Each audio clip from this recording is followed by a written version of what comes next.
ప్రైజ్లాడ్ దేవుని స్తోత్రం, హల్లెలూయా. Hosanna YSS ministry పరిచయ తరపున మీ అందరికీ శుభాభివందనాలండి.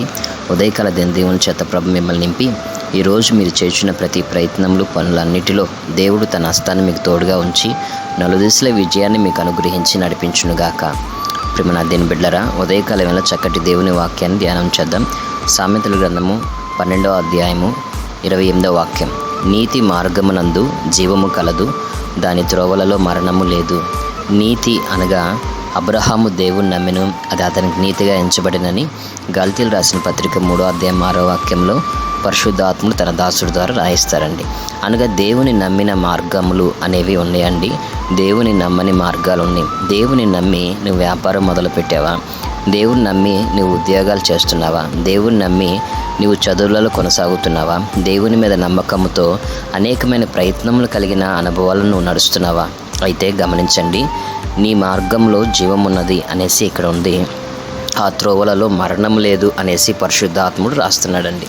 అంతేకాదండి, యెషయా గ్రంథము 26వ అధ్యాయము 7వ వాక్యం చూస్తానండి. నీతిమంతులు పోవు మార్గము సమముగా ఉండును, నీతిమంతుల త్రోవను నీవు సరళం చేయుచున్నావు అనేసి అంటున్నారండి. ఎవరైతే దేవుని నమ్మి అనేక విషయాల్లో ముందుకు వెళ్తూ ఉంటారో, ఏ సందర్భాలు ఏ కార్యాల నిమిత్తము దేవుని నమ్మి మీరు అడుగులు ముందుకు వేస్తారో నాకైతే తెలియదండి. అన్ని విషయాల దేవుడు మీకు సహాయకుడిగా ఉండి తోడుగా ఉండి మీకు కావలసిన సకల సమృద్ధిని ఆయన అనుగ్రహించి నడిపించునుగాక. అంతేకాదండి, దేవుని మీద నమ్మకంతో నువ్వు ప్రయత్నాలు మొదలుపెట్టినప్పుడు ఆ ప్రయత్నాల్లో ఏదైనా ఆటంకం వస్తే ఆ దేవుడే దిగి వచ్చి నీ యొక్క ప్రయత్నాలన్నిటినీ సఫలపరిచి కృపనిచ్చి నడిపిస్తాడండి. అంతేకాదండి, మత్తయి సువార్త 14వ అధ్యాయం 28వ వాక్యంలో చూస్తానండి. ఇక్కడ పేతురు గురించి మనం చదువుతామండి. పేతురు, ప్రభువా నీవే అయితే నీళ్ళ మీద నడిచి నీ యొద్దకి వచ్చుటకు నాకు సెలవు ఇవ్వమని ఆయనతో అనెను. ఆయన రమ్మనగానే పేతురు ధోని దిగి యేసుని వద్దకు వెళ్ళుటకు నీళ్ల మీద నడిచాను. కానీ గాలిని చూచి భయపడి మునిగిపోసాగి ప్రభువా నన్ను రక్షించమని కేకలు వేశాను. వెంటనే యేసు చేచాపి అతన్ని పట్టుకొని, అల్పవిశ్వాసి ఎందుకు సందేహపడుతావని అతనితో చెప్పాను. ఇక్కడ పేతురు యేసు ప్రభు మీద నమ్మకంతో నీళ్ల మీద నడవడానికి అడుగులు ముందుకు వేస్తున్నాడండి. ఆ అడుగులలో విజయం కొరకు ప్రభుని వేడుకుంటే ప్రభు తన కార్యం సఫలపరచు నిమిత్తము రమ్మని అడిగాడు. ఈ రోజున దేవుని చిత్తంతో నీ వ్యాపారం మొదలుపెట్టావు, దేవుని చిత్తంతో నీవు కుటుంబ వ్యవస్థని కట్టుకుంటున్నావు, దేవుని చిత్తముతోటి నీవు అడుగులు ముందుకు వేస్తున్నావు. ఏదో చిన్న చిన్న సాతాను గలిబిలు వచ్చినాయని జీవితమే అంధకారం అనేసి నువ్వు అనుకోకూడదు. ఎందుకంటే ఇక్కడ పేతురు యేసు ప్రభుని అడిగి నీళ్ల మీద నడుస్తుండగా బయట నుంచి గాలి శబ్దం విని అతడు మునిగిపోసాగుతుండగా ప్రభువా నన్ను రక్షించు రక్షించు రక్షించు అని కేకలు వేశాడండి. అంటే ఇక్కడ పేతురులో ఉన్న నీతి ఏంటంటే, నీళ్ల మీద నడవడానికి ఆజ్ఞ ఇచ్చిన దేవుడే మునిగిపోకుండా కూడా నన్ను కాపాడుతాడు, ప్రమాదపు అంచుల నుంచి నన్ను కాపాడుతాడు అన్న నమ్మకం పేతురులో మనం చూస్తున్నాం.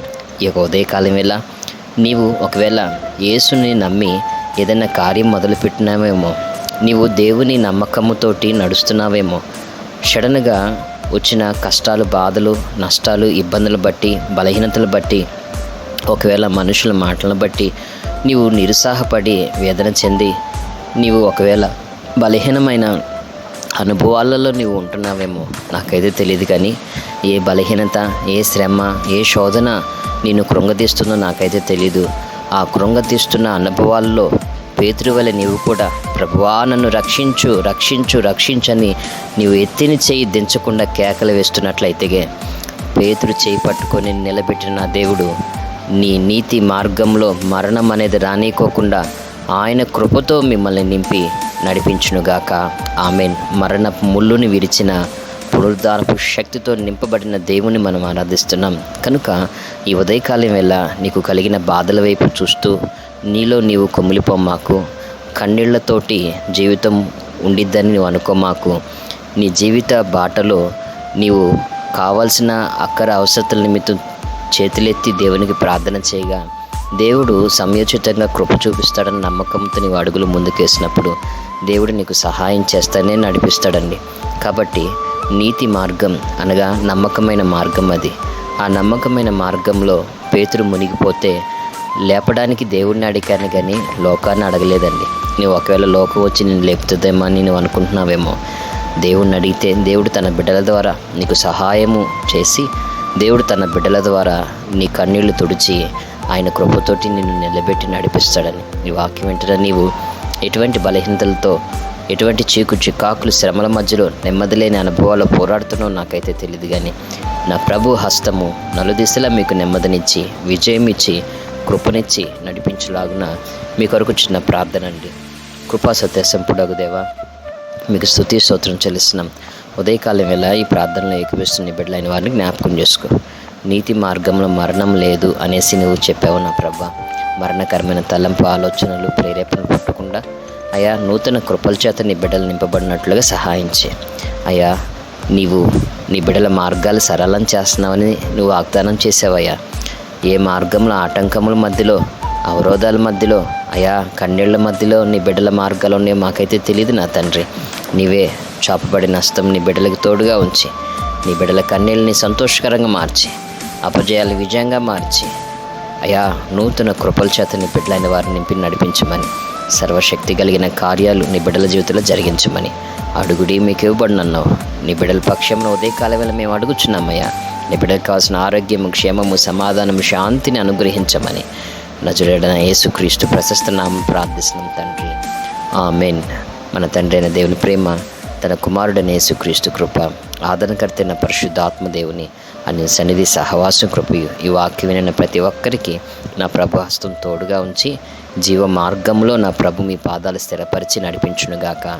ఆమేన్. హోసన్నా వైఎస్ఎస్ మినిస్ట్రీ పరిచర్య తరపున మీ అందరికీ శుభాభివందనాలండి. ఉదయకాల దినదేవుని చేత ప్రభు మిమ్మల్ని నింపి తృప్తిపరిచి నడిపించునుగాక. ఆమేన్, ఆమేన్, ఆమేన్.